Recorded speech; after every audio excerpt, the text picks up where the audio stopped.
Let's have a quick review. Let's start with motion.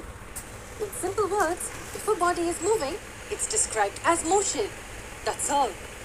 In slightly more technical words, motion is defined as a change in the position of a body with time. Yes, change in the position with time. For example, when an object is moving from point A to point B, it's changing its position with time. We saw that the time is also changing along with the position. So it is undergoing motion. What are the types of motion that we had studied previously? We have seen 4 types of motion. The simplest of all is the rectilinear motion. It is the motion of a body in a straight line. The example that we saw earlier is of a rectilinear motion.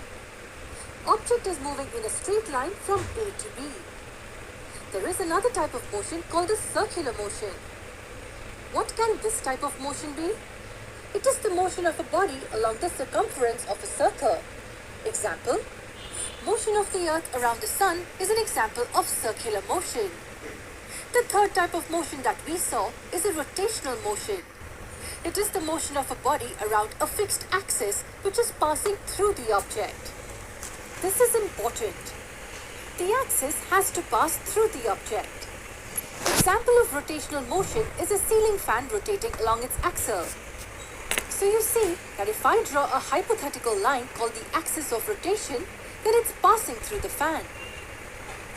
And the final type of motion is a periodic motion, which is the motion that repeats itself in equal intervals of time. Can you think of any example of this type of motion? Any object repeating its motion in equal intervals of time will be undergoing periodic motion. Assume an object is moving in circles and is covering each round every 3 seconds.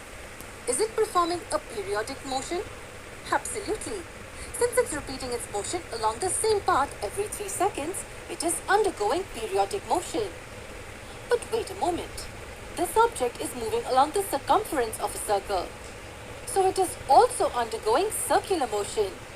So what can you conclude from this example? We can say that an object can undergo more than one type of motion at the same time.